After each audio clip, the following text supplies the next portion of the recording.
Hello mga kasiti, heto nga pala ako't nagpupunas na nga ako ng tahinga namin na may maraming spaghetti. Dahil almusal nga ay bumili nga pala ako ng spaghetti para nga sa almusal nga namin ngayong araw. At dahil nga nahuli nga kumain yung aking bunsong anak ay dito ko na nga lang inilagay yung plato niya at dito ko na lang sa pinakain. Para naman kasi abot niya at hindi naman siya malaglag dito sa lamesa kung dito ko siya ilalagay. At dahil natapos na nga kami sa pag-almusal nga namin, heto na naman nga ako't magliligpit na nga ako ng lamesa namin. Habang naglilinis naman ako dito sa loob nga ng bahay namin, yung asawa ko naman ay nasa labas nga ng bahay namin para nga magwalis at maglinis nga ng bangbang. Dito nga pala yung bunso ko ngang kapatid at ito naman ang mag-aasikaso nga sa aking anak na panganay. Dito naman din yung aking kapatid nga na bunso at siya naman ang mag-aasikaso nga sa panganay ko ngang anak. Siya na nga magpapaligo at maghahatid nga sa school na malapit lamang dito sa amin. Habang maghugas nga ako dito ng pinggan sa lababo nga, yung bunso ko namang anak ay naglalaro din. Ngayong umaga nga ay talaga sinasaman din ako talaga, pero hindi naman talaga ako pwedeng tumigil at wala namang ibang gagawa dito sa bahay. Yung pakiramdam na sumasakit talaga yung puso ninyo na halos hindi kayo makalakad. Panghihinaan ng inyong mga balakang at mga buto.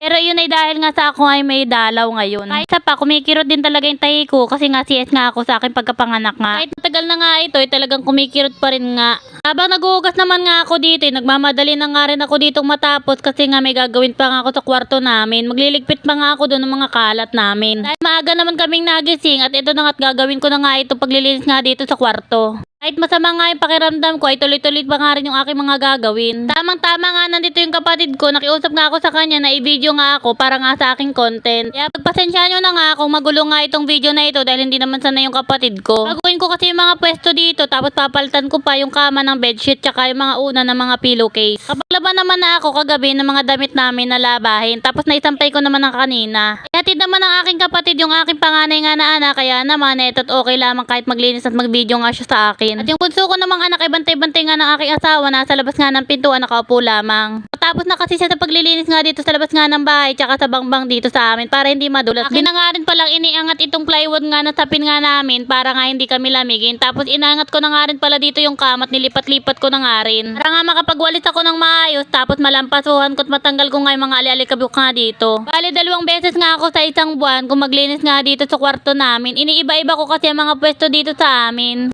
Para kahit naman papaano ay maganda tingnan sa mata at hindi nga ito magulo. Masakit kasi sa mata ko kapag ako nga ay nakakakita nga dito ng magulo nga ang gamit ko. Ito na nga rin lumalaki ang mga braso ko kaya naman ito't kayang-kaya ko na nga buhatin itong mga gamit dito. Kaya nga kasi ako sinisipag ngayon na maglinis nga dito sa kwarto kahit naman ako'y masama ang pakiramdam. Sinusulit ko na nga rin pala yung pagkakataon nga na nandito nga pala yung kapatid ko para habang naglilinis nga ako ay kinukuhanan niya nga ako para sa content ko nga. Inula ko na nga rin pala dito yung aming mga cabinet para nga matanggal ko na nga yung alikabok. Hindi na nga pala ako magpapalit ng kortina dyan kasi nga nakakapalit ko lamang. Tanggal ko na nga rin pala dito yung 2 piraso nga na plywood na manipit para nga malampasuhan ko na nga ilalim at mawalisan. Ingat na kapag almusal na nga kami ng maaga para kahit papaano ipagod ako, hindi nga ako gutom. Hindi ko na nga rin maintindihan sa sarili ko kung ano nga bang gagawin ko, kung paano nga ba yung pwesto kasi lahat naman ay nasubukan ko na nga. Dahil para sa akin nga okay lamang kahit palipat-lipat nga itong mga cabinet namin tapos yung mga gamit nga dito sa bahay kasi para nga nawawalis at yung mga alikabok.